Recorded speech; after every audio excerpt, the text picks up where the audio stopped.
A few days ago, I made a very negative video about the upcoming Genshin Impact 4.0 Fontaine region. At the time, I just wasn't very impressed by what the initial reveal trailer had to offer, and I just had to vent my frustrations. However, as a massive Genshin Impact aficionado, I for sure was holding out for the full livestream to be proven wrong, as honestly, I would gladly made a follow-up video admitting I was wrong. Unfortunately, the recent 4.0 special program livestream not only confirmed all my worries for Fontaine, but also provided many other major concerns to the point that I may just have to announce that I am quitting Genshin Impact soon. So one of my original complaints about Fontaine was the city just having very poor, illogical engineering design decisions, and it appears this is just doubled down on more in the recent trailer. First, we see a port built next to a massive waterfall, which makes very little sense as the turbulent environment that resides near a waterfall would make docking a boat very difficult. Not to mention, it appears there's no actual places to dock your boat even. Then we get a zoomed out view of the city that shows confirmation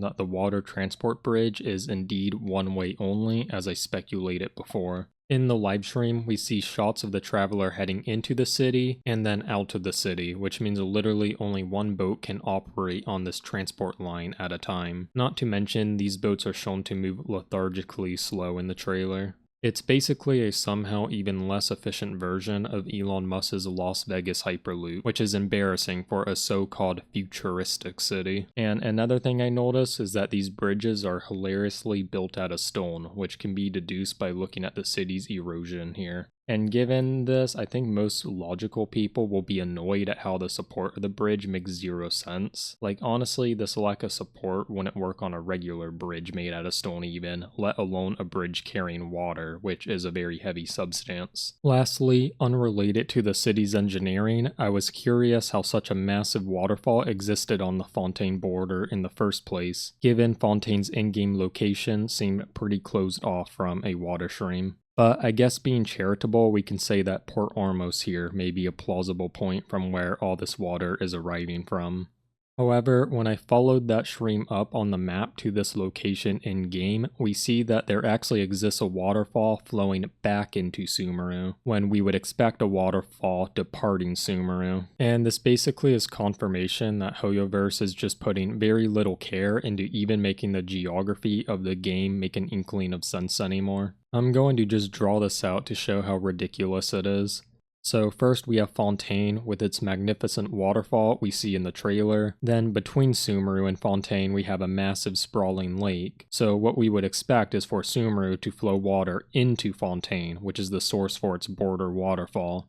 However, instead what we have is a waterfall flowing into Sumeru, so then it's like, how does this lake even exist? And though it is one thing if a region's engineering makes little sense, and I guess many people can look past that, defying the laws of geography and physics I think will just be far too annoying for most people. The underwater gameplay of Fontaine looks very bland, dull, boring, uninspiring, unthought out, and unimpressive, which I guess is not too shocking. Like in one part of the stream, the presenters were hyping up underwater combat for like 5 minutes, explaining how they revamped it from the overworld to make it unique and epic, and I was on the edge of my seat thinking, oh wow, what did they come up with after all? And then they proceed to just show how you can eat a crab to give yourself a shield, and honestly at that point I stopped watching the stream. It was the equivalent of someone telling you they have something cool to show you, they take you on a 2-mile hike and then show you where their dog shitted in their last walk. Like, what is the point of this crab shield? Enemies don't even attack you in Genshin Impact. The new story looks very generic, bland, boring, and overall subpar. It appears to just be a very generic AI develops consciousness and attacks the city sort of plotline. And I guess that could work as a plot, but the thing is, Fontaine is literally populated by all but 10 people, so who really cares?